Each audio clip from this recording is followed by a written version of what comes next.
तुझसे जो मिलके मजा है कहाँ वो गणित के सवालों में है। नमस्कार साथियों, मैं सुमित श्योरान। एसएससी किरण चैप्टर वाइज 9500 प्लस की सीरीज में आज हमारी रेशियो एंड प्रोपोर्शन यानी अनुपात एवं समानुपात की सेकंड वीडियो है। तो चलिए स्टार्ट करते हैं आज का पहला क्वेश्चन। संख्याओं 94, 24, 100 और 26 में से प्रत्येक संख्या में किस संख्या का योग किया जाना चाहिए ताकि परिणामी संख्या निरंतर समानुपात में हो। वो ये कह रहा है कि जो चार नंबर आपको दिए हैं 94, 24, 100 और 26, इन चारों संख्याओं में आप कौन सा नंबर ऐड करो जिससे कि ये चारों नंबर आपके समानुपात में बन जाएं, यानी कि जो अनुपात पहली और दूसरी संख्या का हो वही अनुपात तीसरी और चौथी का हो जाए। तो एक तो तरीका ये होता है कि आप फटाफट चारों ऑप्शंस पुट करके चेक कर सकते हो, जो सेटिस्फाई कर जाए वही अपना आंसर। फॉर एग्जाम्पल चलो एक बार हम ऑप्शंस पुट करके देखते हैं। पहले ऑप्शन ए में लगा के देखता हूँ क्योंकि चारों संख्याओं में 10 जोड़ दो। तो 94 में 10 जोड़ा 104, 24 में 10 जोड़ा 34, 100 में 10 जोड़ा 110, 26 में 10 जोड़ा 36। भाई क्या 104 और 34 का जो अनुपात है वही 110 और 36 का है? नहीं है भाई। ठीक है, देखो देख के ही नहीं लग रहा किसी का कोई पहाड़े में जा ही नहीं रहा। 2.5 गुना, 1.5 गुना, 2 गुना, 4 गुना, किसी पे सेटिस्फाई नहीं हो रहा। अगला ऑप्शन पुट करके देखो भाई 11, 94 में 11 जोड़े 105, 24 में 11 जोड़े 35, 100 में 11 जोड़े 111, 26 में 11 जोड़े 37। भाई देखो यहाँ पे चीजें ठीक लग रही हैं। देखो 35 का 3 गुना कितना भाई 105 और 37 का 3 गुना कितना भाई 111, यानी कि option B 11 is the right answer. ठीक है, एक तो आप ऐसे फटाफट ऑप्शंस पुट करके देख सकते हो। अदरवाइज दूसरा तरीका क्या है, आप ये कहोगे भाई मैंने मान लिया वो संख्या x थी जो इन चारों में मैंने जोड़ी है, तो मैं कहूंगा 94 प्लस x का जो अनुपात 24 प्लस x से है वही अनुपात 100 प्लस x का 26 प्लस x से होगा। यही बात हो गई। अब आप इसको क्रॉस मल्टीप्लाई करके सॉल्व करोगे, वहां से आप x का मान निकाल सकते हो और x का मान आपका 11 ही आ जाएगा। ठीक है, लेकिन इसमें भी आपको थोड़ा लेंथी पड़ जाएगा। 94 की गुणा 26 से, 100 की गुणा 24 से, और फिर आप उनका अंतर करोगे तो इसको थोड़ा सा और आसान बनाया जा सकता है। आप बस ये चेक करो 94 और 24 का अंतर कितना भाई 70, और 100 और 26 का अंतर कितना भाई 74। देखो इनका अंतर है 94 और 24 का 70, और 100 और 26 का अंतर है 74। तो 70 और 74 किस अनुपात में है भाई 35 अनुपात 37। तो मैं यहां से अगर ऐसे लिख दूं 94 प्लस एक्स बटा में 100 प्लस एक्स, ये बराबर है 70 बटा 74 यानी कि 35 बटा 37 के।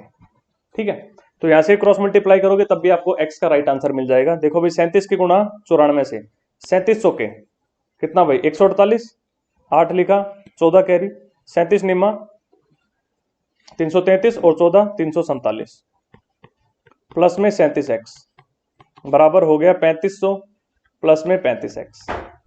ठीक है, मल्टी इधर आया कितना, इसको उधर ले जाओ उसको इधर ले आओ, 2x बराबर हो गया 22 के, तो x बराबर हो गया 11 के।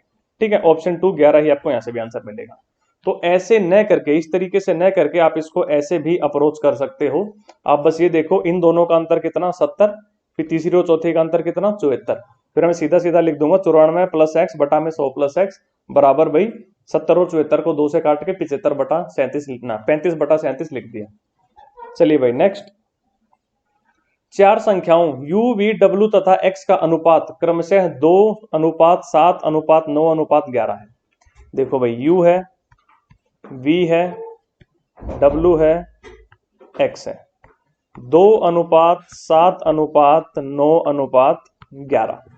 फिर बोला है v तथा w का योग u तथा x के योग से 45 अधिक है।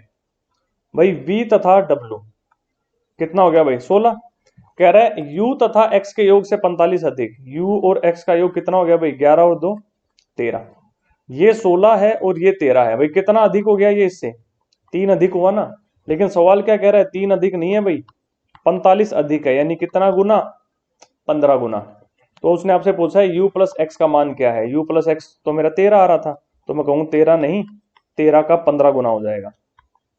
ठीक है, 13 का 15 गुना मतलब 195।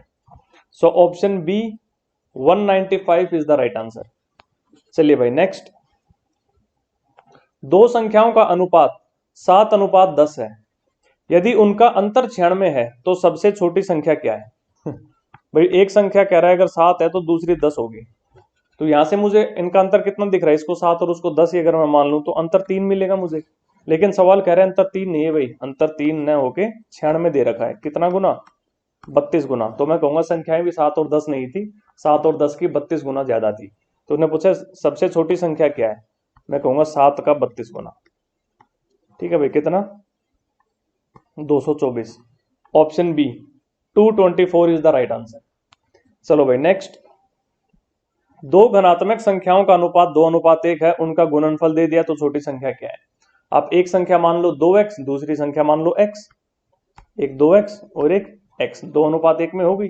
अब इनका गुणनफल आपको दे दिया, इनको गुणा करोगे तो 2x गुणा x से 2x², ये बराबर दे रखा है 1458 के। तो यहां से आपको x² मिल जाएगा भाई कितना, 729, और 729 स्क्वायर होता है 27 का।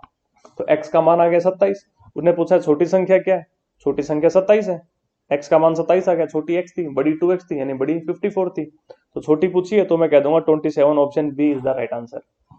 चलो भाई नेक्स्ट, तीन संख्याओं का योग 67 है, यदि पहली संख्या का दूसरी संख्या से अनुपात 3:5 है तथा दूसरी संख्या का तीसरी से अनुपात 4:7 है। मान लिया भाई ए बी सी थी तीनों संख्याएं, पहली ए, दूसरी बी और तीसरी सी। पहली और दूसरी का अनुपात कह रहा है भाई 3:5, दूसरी और तीसरी का अनुपात कह रहा है भाई 4:7। तो यहां से आप लिख सकते हो भाई तीनों का, 4 की गुणा 3 से 12, 5 की गुणा 4 से 20, 5 की गुणा 7 से 35, ये इनका अनुपात मिल गया मुझे। अब देखो यहां से मुझे योग कितना मिल रहा है, 35 और 20 55 और 12 67। और सवाल ने भी यही दे रखा है आपको, क्वेश्चन भी यही कह रहा है 67 ही है। तो कह रहा है भाई दूसरी संख्या पूछी है उसने, तो मैं कहूंगा पहली 12 ही थी, दूसरी 20 ही थी और तीसरी 35 ही थी। तो दूसरी पूछी है उसने, तो मैं कह दूंगा ऑप्शन ए, दूसरी संख्या का मान हो गया 20। ठीक है, चलो भाई नेक्स्ट, 103, 135, 110 और 144 में प्रत्येक संख्या में से कौन सी संख्या जोड़ी जानी चाहिए कि जिसके परिणाम स्वरूप प्राप्त संख्याएं समानुपात हो। ठीक है, वैसा ही सवाल जो पहला सवाल था अपना। एक तो तरीका ये है, फटाफट चारों ऑप्शंस पुट करके देख लो। अदरवाइज दूसरा तरीका क्या बताया था, आप ये देखो 103 और 35 के बीच अंतर कितना भाई, 32 का। और 110 और 44 के बीच अंतर कितना भाई, 34 का। तो मैं कहूंगा 16:17। तो यहां से मैं ये लिख सकता हूं सीधा सीधा 103 प्लस एक्स बटा में 110 प्लस एक्स बराबर होगा 32/34, यानी कि 16/17। ठीक है, आप ऐसा लिख सकते हो, पहले क्वेश्चन में हमने इसको ऐसे ही सॉल्व किया था। अब देखो भाई 17 की गुणा 103 से, तो 17 तिया 51 और ये 17 है यहाँ पे, प्लस में 17x बराबर है भाई किसके, 1760 प्लस में 16x। ठीक है, इसको उधर ले जाओ, उसको यहां ले आओ, x का मान आ गया सीधा 9। तो भाई option C 9 is the right answer.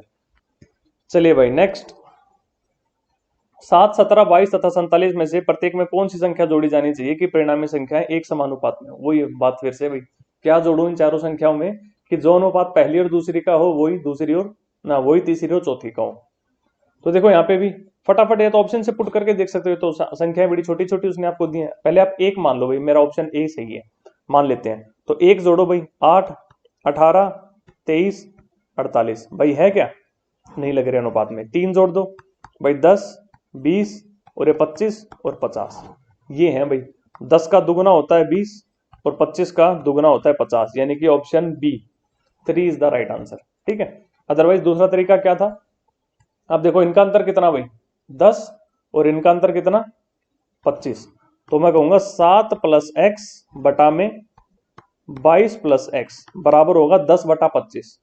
ठीक है, 10/25 को काट के मैं लिख दूंगा 2/5, मल्टीप्लाई कर लो, 35 प्लस 5x बराबर 44 प्लस 2x। तो यहां से मुझे 3x का मान मिल जाएगा कितना, 9। तो x का मान आ गया 3, जो कि ऑप्शन बी में है। ठीक है, चलो भाई नेक्स्ट, दो संख्याओं का अनुपात 4:5 है, यदि उनका मैस है यानी एलसीएम 16 हो तो इन मैस होता है एचसीएफ, तो इन संख्याओं का योगफल है। देखो मैस है यानी एचसीएफ जो है 16 अगर वो कह रहा है, तो इसका मतलब ये है कि इन दोनों संख्याओं के अंदर 16 वो बड़े से बड़ी संख्या है जिसके पहाड़े में दोनों संख्याएं आती हैं। ठीक है, तो यानी कि जब ये दो संख्याओं का अनुपात आपको 4:5 दिया है, तो देखो 4 और 5 आपस में कोप्राइम्स नंबर हैं, सह अभाज्य संख्याएं हैं, यानी एक दूसरे से अभाज्य नहीं होंगी ये, यानी 4 के पहाड़े में 5 नहीं आएगा और 5 के पहाड़े में 4 नहीं आएगा। तो अगर वो आपसे कहता है इनका HCF 16 है, तो मैं कहूंगा भाई सीधे सीधी पहली संख्या होगी 16x4 और दूसरी होगी 16x5। देखो पहले उसने आपको कहा है ए और बी जो दो संख्याएं हैं उनका अनुपात दे दिया 4:5। ठीक है, फिर कह रहे हैं इनका HCF 16 है, यानी 16 वो बड़े से बड़ी संख्या है जो इन दोनों के पहाड़े में आती है ना, जिसके पहाड़े में ये दोनों आते हैं। तो मैं कहूंगा भाई यहाँ पे हो जाएगा 16 गुना ज्यादा और इसका भी 16 गुना ज्यादा, तो ये हो जाएगी 64 और ये हो जाएगी 80। ठीक है, चलिए भाई उसने पूछा क्या आपसे, तो इन दोनों संख्याओं का योगफल क्या है भाई, 64 और 80 का योगफल कितना हो गया 144। So option A 144 is the right answer. चलो भाई नेक्स्ट, यदि 21, 22, 60 और 64 में प्रत्येक से x घटाया जाए तो जो संख्याएं प्राप्त होंगी वो समानुपात में होंगी। फिर उसने आपको बोला x+1 और 7x+8 के बीच मध्यानुपाती मीन प्रोपोर्शनल क्या होगा। देखो भाई मीन प्रोपोर्शनल अभी तक हमने डिस्कस किया नहीं है होता क्या है, तो एक बार तो चलो पहले x का मान निकाल लो। देखो आप इन चारों में से में क्या घटाओ, ठीक है, क्या घटाओ कि ये चारों की चारों संख्याएं समानुपात में हो जाए, यानी जो पहली और दूसरी का अनुपात हो वही तीसरी और चौथी का हो। तो मैंने मान लिया x घटाए इनमें से, तो देखो 21 और 22 का अंतर कितना 1, 60 और 64 का अंतर कितना 4, तो मैं लिखूंगा 21 माइनस एक्स बटा में 60 माइनस एक्स, कितना भाई 1/4, मल्टीप्लाई किया 84 माइनस में 4x मिल गया 60 माइनस में x, तो इसको उधर ले जाओ 3x बन जाएगा, 24 बराबर 3x, तो x का मान कितना आ गया भाई यहां से 8। अब x का मान तो 8 आ गया, तो x+1 और 7x+8 का मान कितना भाई, मैं x+1 कह दूंगा कितना हो गया 9 और 7x+8 कितना हो गया भाई 56 और 8 64। वो आपसे ये कह रहा है 9 और 64 के बीच एक मध्यानुपाती बताएं, मीन प्रोपोर्शनल बताएं। तो देखो मीन प्रोपोर्शनल होता क्या है किन्हीं भी दो संख्या के बीच में, जैसे अगर मैं ये कहता हूं कि भाई ए और सी के बीच में बी जो है वो मीन प्रोपोर्शनल है, तो इसका मतलब ये है कि जो ए और बी का अनुपात है वही बी और सी का अनुपात है, ये मतलब होता है मीन प्रोपोर्शनल का। यानी अगर बी ए और सी के बीच मीन प्रोपोर्शनल है, मध्यानुपाती है, तो मैं कहूंगा जो ए और बी का अनुपात है वही बी और सी का अनुपात है। तो यहां से मैं ये कह सकता हूं कि भाई ए बटा बी बराबर होगा बी बटा सी, और ये भी कह सकता हूं बी स्क्वायर बराबर होगा ए सी। इस चीज को हमेशा याद रखो कि मध्यानुपाती का जो वर्ग है वो बराबर होगा उन दोनों संख्याओं के गुणनफल के। ठीक है, इस ये इंपॉर्टेंट है, बी स्क्वायर बराबर ए सी, सिर्फ इतना ध्यान रखो। तो आपसे उसने पूछा है मध्यानुपाती क्या है, तो मैंने मान लिया मध्यानुपाती बी है, तो बी का स्क्वायर कितना हो जाएगा ए सी, ए कितना है 9, सी कितना है 64, मैं कहूंगा 9 गुणा में 64, यहां से मैं कह सकता हूं बी कितना होगा भाई रूट का 9 गुणा में 64। अब देखो 9 होता है 3 का वर्ग और 64 होता है 8 का वर्ग, तो मेरा उत्तर हो जाएगा 3 गुणा में 8, कितना भाई 24। So option C 24 is the right answer. ठीक है, और वैसे तो ये संख्याएं बड़ी छोटी थी 9 और 64, आप ऑप्शंस में से भी चेक कर सकते थे भी कौन सी होगी। भाई देखो 9 और 24 का अनुपात जो होगा वही अनुपात 24 और 64 का है। ठीक है, इसका मतलब ये है।